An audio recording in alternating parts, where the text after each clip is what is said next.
Share করতে পারবো, বুঝাইতে পারবো। আমি বোনদেরকে বলবো, বোনেরা কখনো বাবা-মায়ের অবাধ্য হইও না। ভাইদেরকে বলবো কখনো বাবা-মায়ের অবাধ্য হইও না। ছেলেদেরকে বলবো মা-বাবার অবাধ্য হইয়েন না।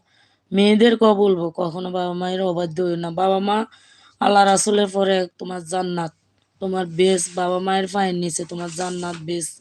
এই বেশ নষ্ট করো না, এই জান্নাত নষ্ট করো না।